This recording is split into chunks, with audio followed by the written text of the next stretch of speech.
yang satunya. Ya, waktu Yesus ditampar bilangnya apa saudara? Nyoh kayak isi jemneh. Enggak pernah Yesus bilang begitu ya. Waktu Paulus ditampar sama imam besar, nye si jemeneng, hantam bro. Enggak pernah loh. Waktu Yesus ditampar dia bilang apa? Mengapa kamu tampar aku? Iya kan? Waktu Paulus ditampar bilang apa? Mengapa kamu tampar aku? Artinya orang Kristen selama ini salah tafsir tuh. Artinya apa? Kalau kita dianiaya, kita boleh minta klarifikasi sama yang aniaya kita. Kenapa kamu aniaya kami? Iya kan? Tetapi yang kita nggak boleh, kita bales. Itu kita nggak Mas boleh. Paul, saya boleh bicara?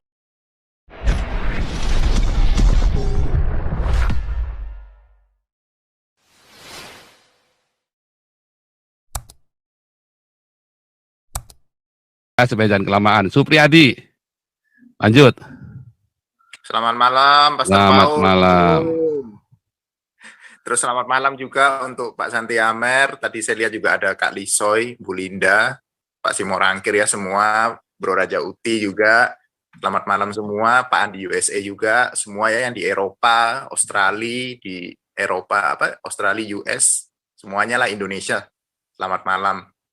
Pastor, saya cuma mungkin gini ya mau menanggapi sedikit yang untuk Bro Anak Kupang, bahwa tadi kan beliau juga mengatakan bro kita kan dari Anak Kupang tidak apa-apa, dia punya pendapat mungkin mengatakan bahwa kita percuma mengkristenkan Indonesia. Oh enggak, gini loh, gerakannya Damaris yang saya yakini juga dan semua ya satu perkumpulan seperti Galarua dan sebagainya macamnya, kita tidak ada ingin untuk meniat merubah Indonesia ini menjadi negara Kristen, negara agama yang lain gitu, enggak ada. Justru Damaris itu bergerak, memberi makan tanpa ada embel-embel atribut agama. Kan Pastor Paul kan juga sudah berkali-kali jelaskan kan yang di depan, yang lalu-lalu juga di Zoom-nya bahwa ketika membagi nasi itu memberi makan orang tidak boleh ada satupun atribut agama yang disertakan. Terus yang ini Pastor untuk topik yang malam hari ini, ya kalau saya sih kejang-kejang ya Pastor ya, waktu lihat ada juga di grup internnya Galarua juga kan, grup WA itu kan diputar itu videonya itu ya, saya juga kejang-kejang sih gitu loh. Wah ada lagi gitu kan gerakannya Kadrun ini untuk halang-halangi orang beribadah gitu loh. Nah, padahal kalau dipikir kan salahnya apa betul yang di Cilegon ya Pastor ya, itu yang sampai ada ibu-ibu itu yang berani ya untuk berbicara ya, bersuara gitu loh. Bapak ruginya apa gitu loh.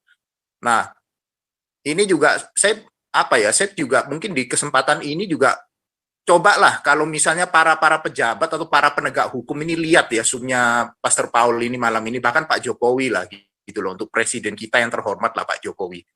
Nah ini negara ini dipertanyakan loh gitu loh untuk bapak-bapak itu.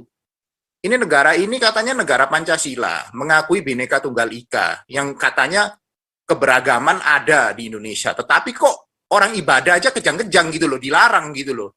Nah, kebetulan yang ibadah ini kan minoritas ya, dari dulu ceritanya sama gitu. Ada gereja, tiba-tiba dikepung, disuruh tutup gitu. Nah, benar apa yang Pastor Paul juga katakan di Zoom sebelumnya gitu loh. Kalau dikatakan bahwa orang-orang itu yang jaga orang ibadah, malamnya jaga ibadah, siangnya nutup gereja ya Pastor ya. Ya benar gitu loh. Itu terjadi di Indonesia gitu loh. Mana polisi mana di sini gitu, aparatnya ya saya lihat waktu di video yang di Cilegon itu kok malah mendukung masanya itu untuk menutup gereja, bubarin ibadah gitu. Ini kan aneh gitu loh. Negara kita ini sudah bukan Pancasila lagi gitu loh dasar negaranya, saya kira itu.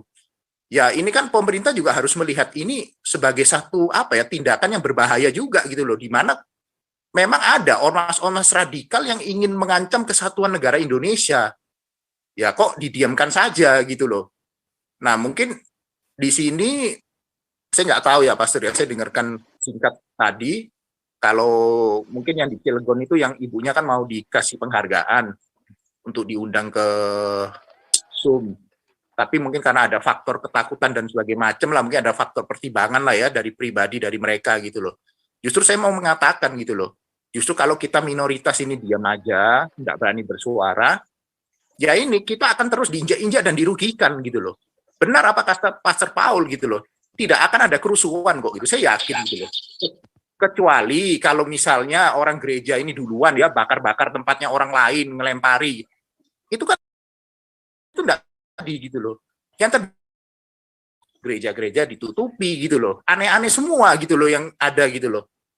Justru kalau misalnya gereja-gereja juga kita minoritas yang lain mendiamkan, ini berbahaya gitu loh. Kedepannya itu ya orang-orang itu, kelompok-kelompok itu ya akan berulah terus gitu loh. Menutup tempat lain atau bahkan yang bukan gereja aja gitu loh ya. Mungkin tempat-tempat rumah makan pun ya ditutup gitu sama mereka gitu. Low battery. Please charge. Nah, ini yang kita harus benar-benar bersuarakan gitu. Terus gini, Pastor, saya juga kecewanya ya. Ini saya pernah menanyakan langsung dan membawa isu ini kayak ke beberapa orang gereja gitu loh. Di tempat saya gitu, di kota saya. Mereka tanggapannya juga lucu gitu loh, orang-orang minoritas ini. Udahlah kok, kan yang penting kan gerejanya dia, maksudnya Pastor ya, gerejanya kita ini kan nggak ditutup gitu loh, kita masih bisa ibadah. Ya iya kalau duitmu kenceng ya kan, kamu mungkin bayar atau gimana bisa gitu loh. Tapi gimana, bayangkan juga kalau mereka yang nggak sanggup, katakanlah gereja kecil yang nggak sanggup bayar untuk keamanan, malah ditutupi gitu loh. Nah ini yang saya juga jengkel juga gitu loh. Jadi cobalah gitu loh, kita ini, apalagi ada Galarua kan, Galarua sudah berdiri dan sebagainya macam. Cobalah, Anda yang maksudnya punya jiwa dan semangat nasionalis tinggi, merapatlah ke Galarua gitu loh, suarakan ini gitu. Jangan mau kalian itu ditekan terus, ditindas terus untuk alasan yang tidak jelas gitu loh.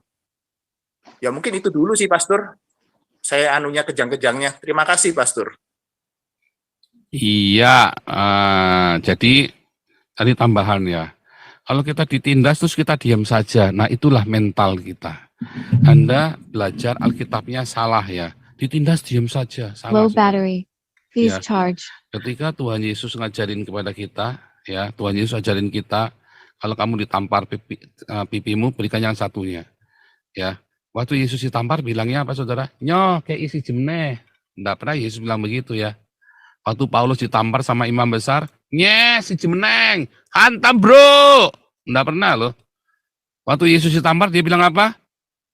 Mengapa kamu tampar aku? Ya kan? Waktu Paulus ditampar bilang apa? Mengapa kamu tampar aku? Artinya orang Kristen selama ini salah tafsir tuh. Artinya apa? Kalau kita dianiaya, kita boleh minta klarifikasi sama yang aniaya kita. Kenapa kamu aniaya kami?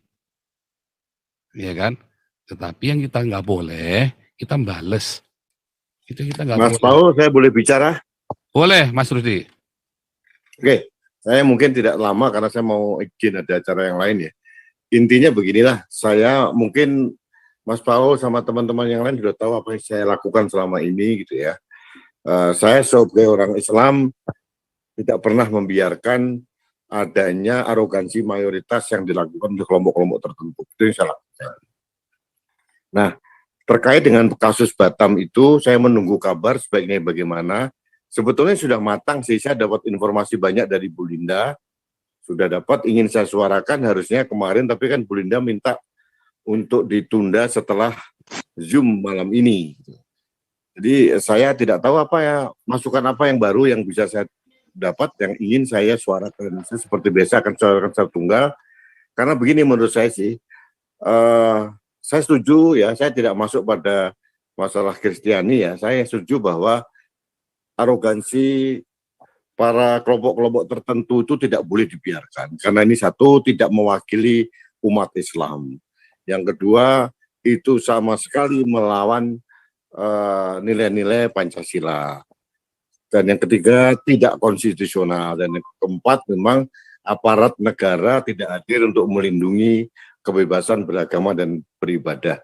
Ini yang saya suarakan sebetulnya. Nah, terkait hal itu, mohon nanti kalau ada informasi baru terkait dengan Batam dan sebagainya, saya diinformasikan aja Mas Paul atau Mbak Linda atau siapa, untuk segera saya berikan suara, karena jangan terlalu banyak kita diskusi, kalau saya suarakan.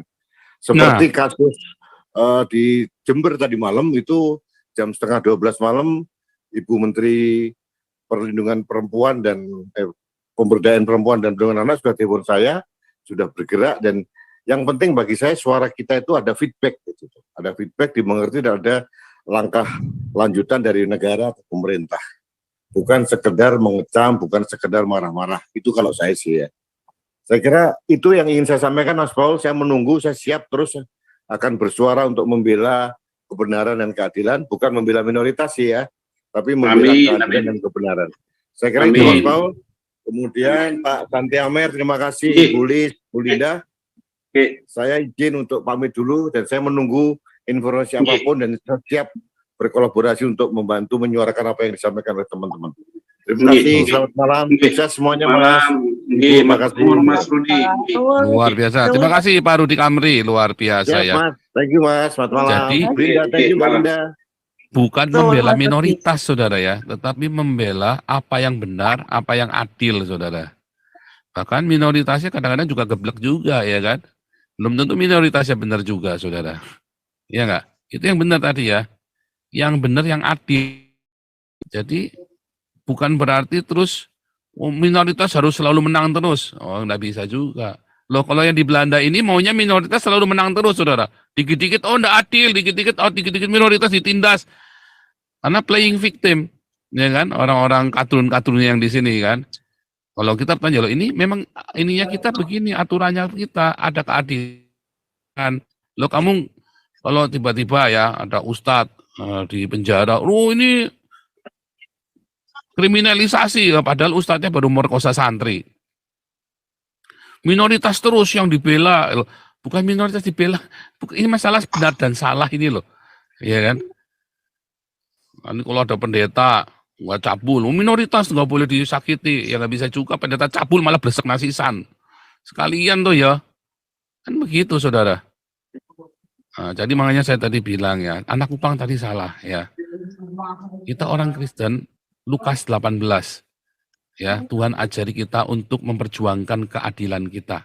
Harus baca baik-baik tuh firman Tuhan ya. Keadilan itu harus diperjuangkan, saudara. Ya, nah, saya bukan penganut gereja gedung ya. Saya bukan penganut orang yang suka bangun gedung gereja loh. Saya penganut orang yang suka pemuridan. Dari rumah ke rumah, kasih makan orang. Ya, itu gereja yang saya buat itu seperti itu. Gereja yang kami rintis itu seperti itu. Ya. Bukan gereja gedung, tetapi membangun sebuah gedung gereja itu adalah hak warga negara. Membangun pura itu hak warga negara, nggak boleh dihalang-halangi, ya kan? Nah, itu yang salah tadi ya. Jadi jangan berretorika kalau di sini. Ya di sini itu semua bertindak dengan nyata. Ya, kalau berretorika kita udah capek dengerinnya. Ya. Semua retorika gereja itu kita udah capek. Akhirnya gereja cari duit sendiri ya kan. Makanya, bukan cuma orang Islam aja kita maki-maki, gereja aja kita maki-maki. Ya. Nah, jadi salah kalau Anda cuma ditindas, oh bangga kami ditindas. Nanti Saksi Yehova juga ditindas di Indonesia sama saja. Mereka juga bangga. Ya kan. Bukan itu ya. Oh Kristen ditindas, belum tentu. Nyatanya Kristen di Indonesia lamban kok berkembangnya kok. Nggak seperti di negara-negara yang tertindas lainnya kayak di Cina. Mengapa? Karena Kristen di Indonesia cari duit gerejanya. Lo belum tentu minoritas benar juga. Ya kan? Pendetanya tambah kaya, jemaatnya tambah kere. Ya kan? Jadi kita harus terima kenyataan ya. Langsung Galaksi